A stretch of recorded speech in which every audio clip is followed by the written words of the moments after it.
ሽርክ የሚባለው ከአላህ ውጭ የሚንጠለጠልበት አካል ማንኛውም ይሁን ነብይም ይሁን መላእክትም ይሁን ጅብሪልም ይሁን መርየምም ትሁን ኢሳም ይሁኑ ማንም ይሁን ከአላህ ውጭ የሚመለከው ነው ምንድነው ሽርክ ነብዩ አለይሂ ሰላቱ ወሰለም عن عبد الله بن مسعود رضي الله عنه قال النبي صلى الله عليه وسلم من مات وهو يدعو من دون الله ندا دخل النار رواه البخاري ከአላህ ውጭ ሌላን አካል እየጠራ ከሞተ ጀሃነም ይገባል አሉ ነብዩ ሰለላሁ ዐለይሂ ወሰለም። ስለዚህ በእያንዳንዱ ነብያቶች ላይ ልከናል ምን የሚል አን ኢብዱላህ ወጅተኒቡ ጣጉት የተባለን በሙሉ ራቁ።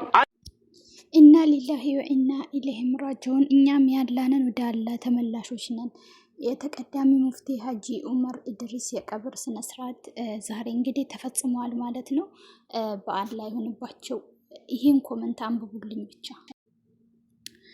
አላህ ከጥመት ይጠብቀን። ወላሂ ግን አላህ አለ። ወላሂ ካፊር መሆን ተመኘው። አላህ የለም። አላህ ካፊሮች አይሞቱም ካለ ይሄ ሁሉ ሰው ለምን ዱዓቸውን አልሰማም? ለምን አባታችን ወሰደብን? ተመልከቱ። ሱብሃንአላህ። ከታች ደግሞ ኢና ሊላሂ ወኢና ኢለይሂ ራጂዑን አለ። አበሻ አንድ ነብይ አጣች። ተመልከቱ እነዚህን ማለት ነው። ይሄን ነበር ስንፈራ የነበረው። ጭራሽ በመውደድ ስም ከአላህ መውጣት። ኢና ሊላሂ ወኢና ኢለይሂ ራጂዑን። አላህ ይጠብቀን ከእንደዚህ አይነት ፈሳድ። ስንፈራ የነበረው ያኔ ራሱ አንዷ ሴት እንደዛ እሳቸው የሆነ ስጦታ ሲሰጧቸው ሲሰግድላቸው ህዝቡ ሆይ ብሎ የተቃወመው ለዚህ ነበረ። ዛሬ ደግሞ ጭራሽ በሳቸው ባገለገሉት መስጊድ ይቀበሩ እዛ እንድቀበር ብሎ ወሲያ አስቀምጧሉ የተባለውን ነገር ብዙን ሰው አስቆጥቷል። ብዙን ሰው ደግሞ ለምን የሽርክ በር ይከፍታሉ? እሳቸውን እዛዚያቸው የእሳቸው ቢሆን ራሱ ይሄን ሙፍቲ ሀጂ ዑመር አላህ በእዝነት በምህረት ያድርግላቸው። በመውደድም በመጥላትም ድንበር የምታልፉ ሰዎች አላህን ፍሩ። እስላማዊ ስነ ምግባር የተላበሰ መልካም ተናገሩ። አላህ አለዛ ዝም በሉ። ከመቅበሪያቸው ቦታ ጋር ተያይዞ በሐሪማቸው ግቢ የተባለው ነገር እጅግ አደገኛ ነው። ገና በህይወት እያሉ በመውደድ ስም ድንበር ሲያልፉ ለነበሩ ሰዎች ነገ ቀብራቸውን የሚያመልኩበት ስፍራ አድርገው እንዳይዙት፣ ድንበር እንዳያልፉባቸው ጥንቃቄ ሊደረግ ይገባል። ይህ ደግሞ በእሳቸው የሚፈጠረው አዲስ ነገር ስለፈራን አይደለም። የምንሰጋው በሀገራችን ብዙ ቀዳሚ ዑለማዎች በየአካባቢው ቀብራቸው የሚመለክ ዛሬ ድረስ አለ። የሙፍቲ ቀብር ከሌላው በመነጠል ለዚህ ተግባር ማመቻቸት ልክ አይደለም። መስጂድ ግቢ ውስጥ የቀብር ስፍራ ማድረግ በሸሪዓም የተከለከለ ነው። የሚያከብራቸውና የሚወዳቸው ሰው ሁሉ የቀብራቸውን ቦታ ታላላቅ ዑለማዎች የተቀበሩበት ብዙ ጀማ ያለበት የቀብር ስፍራ ያደርጉላቸው። በምንም ችግር አለው? ምን ችግር አለው? ለሽርክ በር መክፈት አግባብ አይደለም። ኑዛዜያቸው ነው ብዬ አላስብም። ነው ከተባለም ኑዛዜያቸው ከሽርክ አይቀድምም።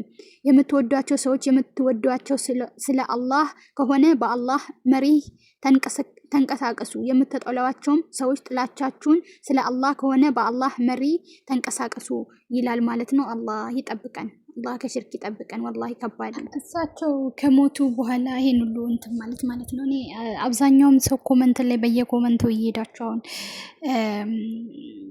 ሞትን መውቀስ ማለት ነው።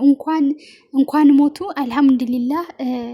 አንድ ኡስታዝ የሰራውን እንትን ነበርና የሆነ ትልቅ አሊም ቢሆን ራሱ ለዲኑ ጥሩ ነገር እየሰራ አይደለም ወይ ደግሞ ሰውም ወደ ጥመት እየወሰደ ነው ከተባለ ያ ሰው ሲሞት አልহামዱሊላህ ከዛው ጥመት ተላቀቀን ብሎ ማለት ይቻላል ብለዋል።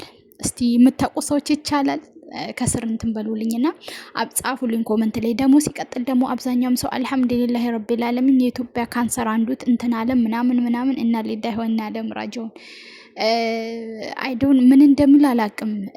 ሌሎቹ ግማሾቹ ደግሞ አማራ ስለሆኑ ነው እንኳን ሞቱ ምትሉት ወደ ዘርም ወስዳችሁታል። ሌሎቹ ደግሞ እሳቸው አባሽ ነበሩ ሽርክ ሲሰሩ ነው እንትን ያሉት ምናምን። አሁን እሳቸው ከስራቸው ጋር ተገናኝተዋል።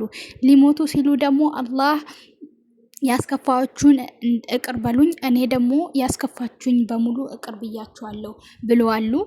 ያው ብዙዎችን ደግሞ እያነጋገረ ያለው እንዴት ነው የቀብር ስፍራቸው መስጊድ ውስጥ የሚሆነው? አይቻልም፣ እንደዚህ አይነት ነገር አይቻልም። በህይወት እያሉ እንደዚህ ሊያመልኳቸው ሊሰግዱላቸው ያሉ ሰዎች ዛሬ ቀብር ስፍራቸው ደግሞ መስጊድ ከሆነ እንዲህ አይነት ነገር ለብዙዎች የፈሳድን መንገድ የሽርክን መንገድ ይቀሰቅሳልና እንደዚህ አይነት ነገር አንፈልግም ይቅር እየተባለ ነው ሲመስለኝ። እዛው ነው የተቀበሩት።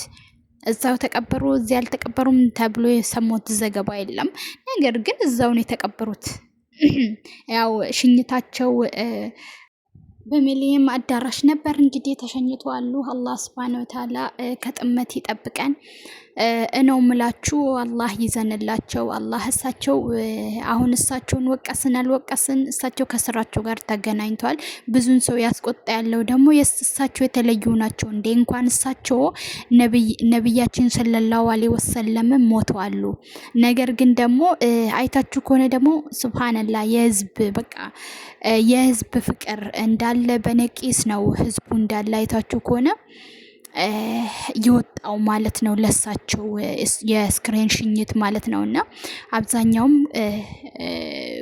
ግማሽ ጎኑ ባዘን ላይ ነው ያለው፣ ግማሽ ጎኑ ደግሞ እንኳን ሞቱ ብሎ እየጻፉ ነው። እኔ ኢትዮጵያውያን ወዴት እያመራን እንደሆነ አላውቅም።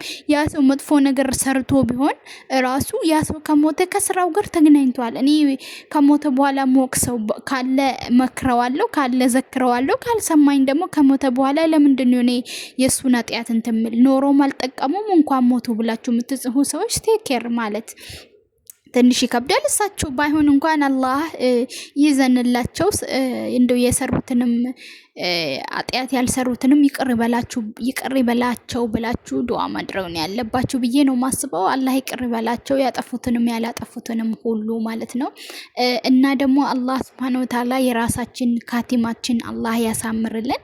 ካቲማችንን ሳናቅ የሰውን በቃ እሳቸው በጥመት ላይ ነበሩ፣ እሳቸው አህበሽ ነበሩ፣ እሳቸው የኢትዮጵያ ካንሰር የሙስሊም ካንሰር ነበሩ ምናምን። ዛሬ ህዝቡ እንደዚህ በነቂ ሲወጣ እንግዲህ ሙስሊም ክርስቲያኑ እንትን ስለሚወዳቸው መሰለኝ አይደል?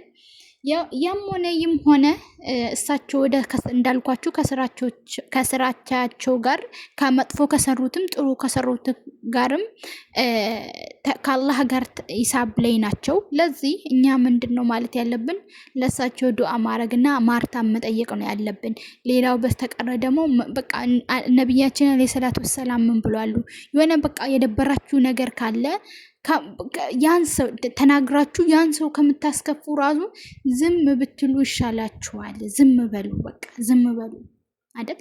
ዝም በሉ። እዚህ ኮሜንት ላይ ራሱ ኖሮ አልጠቀመም እንኳን ሞተ። አንዷ እንትን ማለት ኦርቶዶክስ ናትና እንዴ እኔ ኦርቶዶክስ ነኝ ግን ልክ በቃ እንደ አባቴ ነው እና ብላ አይቼ ነበረ። ያው ብዙዎች አይዶን ነው አላቅም እንግዲህ ይፈቀዳል የሆነ ፈሳድን በቃ ለእስልምና ፈሳድን ያስተላልፋል ያ ሰው ከተባለ ያ ሰው ሲሞት በቃ እንኳን ሞተ ማለት ይቻላል አሉ። እኔ እንጃ አስተግፍሩላህ ላዚም። አላህ አንተ ያ ረቢ እንደው ጥሩ ነገር ሰርቼ ማልፍ አድርገኝ።